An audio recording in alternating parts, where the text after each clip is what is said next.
Hello students, मैं मनोज कुमार टाक स्वागत करता हूं आपका अपने YouTube channel CF classes for chemistry MK टाक पर। स्टूडेंट्स, आज जो हम टॉपिक डिस्कस करने जा रहे हैं वो है 12th क्लास का फर्स्ट चैप्टर सॉलिड स्टेट।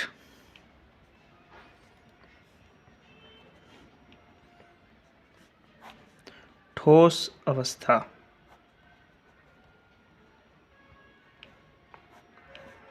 ठोस अवस्था। ठोस अवस्था क्या चीज़ है? यह एक पदार्थ की अवस्था है। यह क्या है? एक पदार्थ की अवस्था है। पदार्थ कितनी अवस्थाएं होती हैं? मुख्यतः 3 अवस्थाओं की हम स्टडी करते हैं। वैसे टोटल अवस्थाएं कितनी बताई गई हैं? 5 बताई गई हैं। 3 अवस्थाएं कौन सी हैं? ठोस, द्रव और गैस। ठोस, द्रव और गैस। तो हम इस लेसन के अंदर हमारे 12th चैप्टर के अंदर सॉलिड स्टेट दिया हुआ है, ठोस अवस्था। तो हम सिर्फ ठोस के बारे में ही पढ़ेंगे। तो ठोस अवस्था क्या चीज़ है?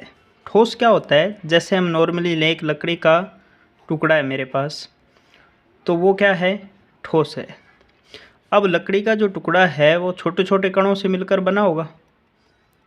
छोटे छोटे कणों से मिलकर बना हुआ है। तो ये जो छोटे छोटे कण होते हैं ये अवयवी कण कहलाते हैं। ये क्या कहलाते हैं? अवयवी कण कहलाते हैं। तो अवयवी कण में क्या हो सकता है? ये अणु भी हो सकते हैं या परमाणु भी हो सकते हैं, या वो कोई ठोस पदार्थ आयन से मिलकर भी बना हो सकता है। अब जो ये अवयवी कण हैं, अणु, परमाणु या आयन, ये क्या है? किसी न किसी फोर्स के साथ जुड़े हुए होंगे। ठीक है, जैसे ये अवयवी कण हैं, कोई लकड़ी का गुटका है तो उसमें ये अवयवी कण जुड़े हुए हैं। तो किससे जुड़े होंगे? तो वो जो इनके बीच में बंध जो होता है वो कौन सा होता है? परबल। परबल का मतलब जिसके जो ये अणु, परमाणु या आयन हैं, ये आपस में परबल बंध का मतलब होता है बहुत पास पास जुड़े हुए। परबल अंतरा आणविक आकर्षण बल। अंतरा आणविक आकर्षण बल, इससे जुड़े हुए होते हैं। तो वो जो कोई स्ट्रक्चर बनेगी वो क्या कहलाएगी? ठोस कहलाएगी। और उस अवस्था का नाम क्या हो जाएगा? ठोस अवस्था हो जाएगा। अब हम इसकी परिभाषा अगर दें तो नॉर्मली अगर देखा जाए तो ठोस क्या चीज़ है? ठोस क्या होता है? ठोस ये मतलब पदार्थ की एक ऐसी अवस्था है। अब जो लकड़ी का गुटका ये रूम टेम्परेचर पे क्या होगा? पिघलेगा नहीं। तो हम क्या क्या कह सकते हैं कि किसी पदार्थ की ठोस अवस्था वह अवस्था होती है जिसका गलनांक वायुमंडलीय दाब पर, वायुमंडलीय दाब कितना होता है? हम सभी के ऊपर 1 एटमॉस्फेयर दाब लग रहा है। ठीक है, तो जिसका गलनांक वायुमंडलीय दाब पर कमरे के ताप से उच्च होता है, कमरे के ताप से उच्च होता है, वो अवस्था क्या कहलाएगी? ठोस अवस्था कहलाएगी। अगर कमरे के ताप के बराबर है तो लिक्विड होगा, और कमरे के ताप से कम है और ज़्यादा है तो गैसीय अवस्था में आ जाएगा। ठीक है, तो सबसे ज़्यादा कमरे के ताप से जो उच्च गलनांक होता है वो सॉलिड का होता है, इससे कम द्रव का और इससे कम गैस का होता है। अब अगर बात करें तो ये क्या है? सॉलिड स्टेट द्रव्य की व्यवस्था। द्रव्य या पदार्थ एक ही बात होती है।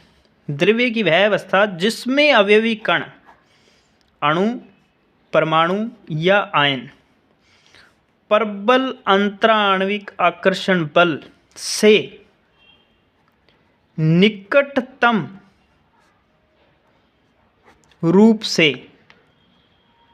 संतुलित रहते हैं, वो अवस्था क्या कहलाती है? ठोस अवस्था कहलाती है। ठीक है, अब ठोस की अगर हम गुणों की बात करें तो ठोस की क्या क्या प्रॉपर्टी हो सकती है? अब ठोस जो है उसका क्या होगा? एक तो द्रव्यमान निश्चित होगा। ठीक है, हमने इसको ये आकार दिया हुआ है तो आकार भी क्या होगा? निश्चित होगा। ठीक है, और आयतन भी क्या होगा? निश्चित। ये तीनों जो विमाएं हैं, द्रव्यमान, आकार और आयतन, ये तीनों क्या रहेंगी, ठोस अवस्था की निश्चित रहती हैं। और ठोस क्या होता है, जिसमें ये अवयवी कण बहुत ही नज़दीक जुड़े हुए होते हैं, इनके बीच में गैप बहुत कम होता है। तो दूसरी कंडीशन क्या बन सकती है कि अवयवी कणों के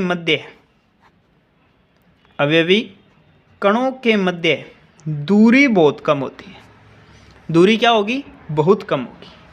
तीसरी कंडीशन यही कि इनमें प्रबल अंतराण्विक आकर्षण बल पाया जाता है। तीसरी कंडीशन क्या होगी कि इनमें प्रबल अंतराण्विक आकर्षण बल पाया जाता है।